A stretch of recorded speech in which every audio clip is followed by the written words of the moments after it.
Okay, I want you to picture a high-performance athlete. Yeah. You're at the Olympics. You see a sprinter on the track, veins popping, muscles rippling, sweat flying. I mean, it's visceral. It is. It's You undeniable. can physically see the capacity for power right there on their body. The hardware just matches the output. You look at them and you just know that machine is built for speed. Exactly. Yeah. But now, shift that image. Walk into a high-level chess tournament, or maybe a theoretical physics lab at a top university. You look at the people there. How do you spot the strong brain? What does high-performance intelligence actually look like biologically? That is the question that's, plagued neuroscience for decades. For the longest time, the assumption was strictly more is better. Right? Bigger brain, more fuel, a harder revving engine. If you were smart, your brain just worked harder. Like a muscle flexing. Yeah. But today, we're looking at research that completely flips that script. Yeah. It suggests that a smart brain isn't necessarily a louder engine or a bigger muscle. It's more about the transmission system. Yes. It's about how fast the driver can change gears. That is a perfect way to frame it. We are diving into a massive study titled General Intelligence is Associated with Working Memory-Related Functional Connectivity Change. A catchy title, as always. I know, right? Academic titles do leave a little to be desired in the marketing department, but the paper is by Hikaru Takuchi and a very large team of colleagues. And when I say large team, I mean the scope of the data is just massive. That was the first thing that jumped out at me. I mean, usually when we read these fMRI studies, it's, 20 grad students they bribed with free pizza to get in the scanner? Usually, yeah. Sample sizes in neuroimaging are notoriously small because MRI time is incredibly expensive. Scanning 20 people costs a fortune. What, this one? But Takuchi's team analyzed 1,221 young adults. Over 1,200 people. I mean, Okay. that moves us out of anecdotal territory and into, census territory. Precisely. It gives the statistical power a serious backbone. They looked at men and women between 18 and 27, so basically the peak years for fluid cognitive function. And the mission was to find the link between general intelligence and how the brain physically handles a challenge. Okay, so before we get to the brain scans and the magnets, we have to define intelligence. Because Yeah. that's a loaded word. It is. Are we talking about someone who knows a lot of trivia or someone who's good at math? No, and that's a crucial distinction. They weren't testing crystallized intelligence, which is all the facts and figures you've memorized over a lifetime. Like knowing the capital of Bolivia. Right. That's crystallized intelligence. They were testing fluid intelligence. The ability to solve new problems on the fly. Problems you've never seen before. Exactly. To measure this, they used the Raven's Advanced Progressive Matrix. Even if you haven't heard the name, you've probably seen the test. Oh yeah, it's those 3x3 grids of abstract patterns with one missing piece in the corner. And you have to figure out the rule. Right? Okay, the square turns into a circle and the line rotates 90 degrees, so the missing piece must be a triangle pointing It's pure logic. You can't study for it. It strips away cultural bias, educational background, language. It just asks, how good is your brain at pattern recognition and inference? And that score gives us our metric for G. It does. So we have our smartness score, we know who the high performers are. Then they put these 1,200 people into the fMRI scanner, the giant magnetic donut, and gave them a job to do. Right. They had to stress the system. They used the NBAC task. And if you have ever used a brain training app, you know this task. It is deceptively brutal. I hate the NBAC. It feels like mental juggling. It makes my brain physically hurt. That's because it forces you to operate right at the edge of your capacity. They use two settings to create contrast. First, the zero back task. This is the easy mode. Okay. You see a shape, you press a button, it requires attention, but you don't really have to hold anything in your mind. It's basically whack-a-mole. See thing, hit button. Mental processing. Then they switch to the two back task. Now you see a sequence of shapes appearing one after another, and you have to press the button only if the shape you see right now matches the one you saw 2 steps ago. Which forces you to constantly update. You're holding a shape, comparing it, discarding an old one, adding a new one. It's this constant interference loop. Imagine someone shouting numbers at you, and you have to remember the number from 10 seconds ago while ignoring the number they're shouting right now. Yeah. It pushes working memory to its absolute limit. And this is where the study gets really clever. Because in the past, researchers would look at that moment, the moment the task gets hard, and just ask, which parts of the brain lit up? The light bulb theory. The logic center glows red, so that means it's working. That's what we usually see in pop science articles. This area activates when you do math. Right. But Takeuchi's team didn't really care about the lights. They cared about the wiring, They used an analysis called PPI psychophysiological interaction. which is a mouthful. It is, but think of it like a corporate office. Traditional scans tell you who is sitting at your desk working late. That's activation. Mm-hmm. PPI tells you who is on a conference call with whom. Oh, okay, so it's measuring the communication lines? Yes, functional connectivity. They wanted to see how the whole network map changed when the participant went from the easy whack-a-mole task to the stressful memory task. And this brings us to the core finding, the big reveal. What separated the high-intelligence brains from the average ones? It wasn't that they had stronger connections overall. It wasn't that they had better wiring in a static sense. Go with it. It was that they had the most flexible connections. The participants with high Raven scores, the smart ones, they showed a significantly higher degree of network reorganization. Reorganization. When the task got hard, their brain didn't just push harder on the gas pedal, it completely rerouted the traffic. So the average brain tries to do the hard task using the same roadmap it used for the easy task, just maybe, shouting louder. In a way, yes. The average brain maintains a more static network. But the intelligent brain perceives the shift in difficulty and instantly initiates this modulation. It reconfigures the network to suit the specific demands of the NVAC. Which brings us back to that gear shifting analogy. It's not about the top speed. It's about how fast you can snap the transmission from cruise to drive. And not just drive. I mean, it's like shifting into a specialized four-wheel drive mode for off-roading, then snapping back to highway mode the second the terrain smooths out. It's dynamic adaptation. It is. But what really blew me away was looking at the specific details of how they reorganized. Right, because it wasn't just a general connect everything to everything kind of panic. No. It was a very strategic set of moves. They called in a specific task force. The DO network. And the conductors of this orchestra, you could say, were in the frontoparietal network. Specifically, the study highlights the bilateral premotor cortices and the pre-SMA. The pre-SMA, that's the pre-supplementary motor area. Yes. Like usually when I hear motor, I think movement, muscle control. Why is that involved in just looking at shapes? That is a great question, and it speaks to how the brain evolved. Evolutionarily, that part of the brain is designed to sequence movements. First move arm, then close hand, then pull back. It handles sequential planning. Right. But in humans, we've kind of co-opted that hardware for cognitive sequencing. First remember the square, then compare to the circle, then update the list. Exactly. It's the executive controller that handles first this, then that.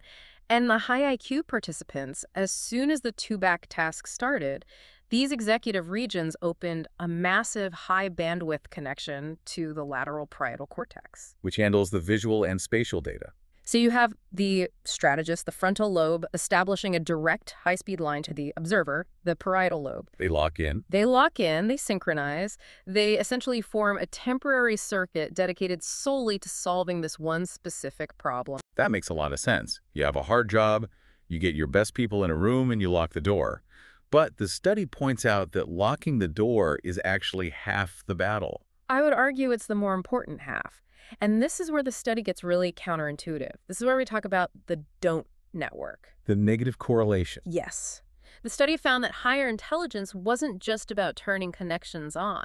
It was equally, if not more, about turning connections off. So the smarter the person, the more they disconnected certain parts of their brain during the hard task. They aggressively suppressed interference. And the areas they disconnected from are fascinating.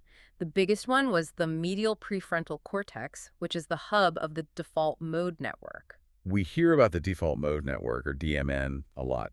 But for anyone who's not familiar, let's break that down. The DMN is the network that comes online when you aren't doing anything. When you're staring out the window, waiting for the bus, folding laundry. It's responsible for self-referential thought. What am I having for dinner? Did I leave the stove on? Why did I say that stupid thing to my boss 3 years ago? It's the me channel. It's your internal narrative. And here's the problem. The me channel is a massive distraction when you are trying to compare geometric shapes in a timed test. It's noise. It's worse than noise. It's a competitor. And the intelligent brain seems to realize this instantly. It says, okay, we are doing a task. Mute the DMN. I don't care about your dinner plans. I don't care about your anxieties. So the inability to focus might actually be the inability to shut up that internal narrator. Statistically, yes. The data shows that in lower scoring individuals, that connection remained somewhat active. The me channel was bleeding into the work channel. The conference call had background chatter. That explains so much about distraction. It's not just looking at your phone, it's looking at your own thoughts. But they also disconnected from some other areas that seem, well, kind of unexpected, Like the language centers. right? The fusiform gyrus and the parasylvian areas. Why cut off language? We think Yeah. of language as a sign of intelligence. We use words to think. We do, but does language help you do an end-back task? You're looking at abstract shapes. A square, a slightly rotated square, a circle. I guess if I'm sitting there saying square, circle, triangle, in my head, it might help. Actually, research shows it usually just slows you down. That's verbal encoding. It's slow and clunky compared to pure visual processing. The visual cortex operates at lightning speed. The language center operates at the speed of speech. So if your brain is trying to narrate the experience, It's using up bandwidth and creating lag. so the high-performing brains effectively said, we don't need the speechwriter for this meeting. Get him out. It is ruthless. It's optimizing the team by firing the people who aren't helpful. But the most provocative disconnection, and the one the researchers spent the most time on, was the hippocampus. This is the one that threw me. The hippocampus is the memory center. We're doing a memory task. Why on earth would the smart brain disconnect from the memory center? This is where we have to get into the weeds of how memory actually works. The hippocampus is the gateway to long-term memory. It stores the archives of your life, episodes, facts, nostalgia. Right. But the NBAC is a working memory task. It's the RAM versus the hard drive. Exactly. You are trying to hold a temporary string of data for 10 seconds. You do not need the archives. In fact, the archives are dangerous. Dangerous. How can your own memory be dangerous to a task? There's a phenomenon called proactive interference. Imagine you were trying to remember a new phone number someone just shouted at you. 555-0199. You're repeating it in your head. Suddenly, your brain serves up your old phone number from childhood. 555-0122. And now I'm confused. I mix the numbers up. I lose the new one. That is interference. The hippocampus is an association machine. It is constantly trying to be helpful by offering up associations. Oh, a square. We saw a square at that museum last year. Remember the museum? And the executive brain is trying to say, not now. And if that signal gets through, you lose the thread, you drop the ball on the NBAC task. The executive brain needs to stop that signal before it even starts. It has to say, hippocampus, I love you, but you are not helpful right now. Stop sending me files. We are keeping the workspace clean. The study suggests that this negative coupling, this active disconnection, is what protects the fragile contents of working memory. It clears the workspace. This completely reframes the concept of being smart. I mean, we usually think of intelligence as remembering everything, The guy who can quote the movie perfectly. but this suggests that high performance is actually about forgetting, or at least ignoring things at the right time. It moves us away from the idea of the brain as a muscle that just flexes and towards the idea of the brain as a modulator. It's all about signal-to-noise ratio. So the do network boosts the signal. And the don't network crushes the noise.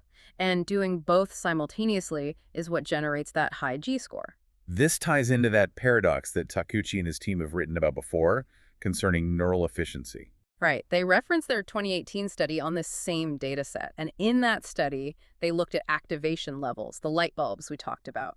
They found that generally, smarter brains show lower activation to do the same task. Which sounds completely backward. You'd think a smart brain works harder. Well, think of a novice tennis player versus a pro. The novice is flailing, sweating, tensing every muscle just to hit the ball over the net. Yeah. That's high activation. They're using muscles they don't even need. They're grimacing. Exactly. Now look at the pro. They move fluidly. They only use the exact muscles needed for the swing. That's low activation. Efficiency. Right. But here's the nuance this new study adds. While the energy cost, the activation is lower during the task, the setup cost, the connectivity change, is higher. I like that distinction. It takes a lot of sophistication to set up the network correctly, to route the cables, so to speak. But once it's routed, the data flows effortlessly. That's it. The dumb brain doesn't reroute. It just tries to force the data through the existing inefficient pipes. That requires high energy, high activation, but you get poor results. The smart brain spends its resources on the reorganization. It's the difference between working hard and working smart, quite literally observed in the biology. It really is. It implies that intelligence is largely defined by this neural flexibility, the ability to snap from a daydreaming configuration to a math configuration to a social configuration in milliseconds. It's not about having one configuration that's better. It's about having a switchboard that works. Precisely. If your switchboard is stuck, if you can't hang up the phone on the DMN or the hippocampus, you can't process the new information effectively. So what does this mean for you, the listener? We can't exactly reach into our skulls and unplug our hippocampus when we need to focus. We don't have a manual override switch. No, we can't manually toggle the synapses, but it validates the intuition behind a lot of focus techniques. It gives us a target for what we are actually trying to achieve. Like getting into a flow state. A flow state is essentially the extreme version of this. It's the total suppression of the DMN of the self and the total engagement of the task network. When you say, I lost myself in the work, biologically, that's literally accurate. You disconnected the part of the brain that constructs you. It also makes me think about the modern environment. We are constantly bombarding ourselves with stimuli. If intelligence is the ability to filter out noise, are we making it harder for our brains to be smart? That's a very real concern. If we never practice that disconnection, if we are always half checking email, half watching TV, half working, we might be degrading that modulation ability. We're training the brain to have leaky filters. We're trained at a conference call to always have 50 people on the line shouting over each other. And then we wonder why we can't get any work done, or why we feel mentally exhausted but haven't accomplished anything. That exhaustion is the cost of inefficient processing. It's the novice tennis player flailing around. Exactly. So I think if there's a takeaway, it's about respecting the clear cache function. It's realizing that clearing your mind isn't just a metaphor. It's a biological necessity for high performance. You have to shut down the background processes. It's humbling to think that inside our heads, this complex routing game is happening every time we try to solve a simple puzzle. It is. It transforms the view of the brain from a static computer into this living, shifting landscape. It's not hardware, it's dynamic, self-optimizing software. So the next time you feel that mental fog, or you feel like you can't hold a thought, remember, it might not be that you're out of power, it might be that you haven't kicked the hecklers out of the room yet. Security, remove the hippocampus, please. Exactly. Language center, you're excused. There's one final thought I want to leave you with. It's a bit speculative, but it stems directly from this data. Let's hear it. We live in an era where we are obsessed with data retention.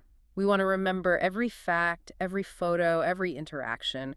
We equate a steel trap mind with genius. Sure, the person who never forgets a face or a date.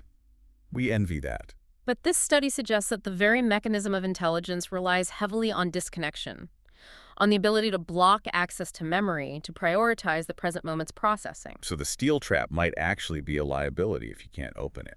Perhaps. It forces us to ask, is the ability to forget, or at least to functionally ignore what we know, just as critical to intelligence as the ability to remember? Maybe the blank slate is more powerful than the full library. That is a heavy question. We spend so much time trying to fill the library, maybe we should spend a little more time learning how to lock the door. Something to mull over. That's it for this deep dive into the wiring of the intelligent brain. Thanks for listening, and we'll catch you on the next one.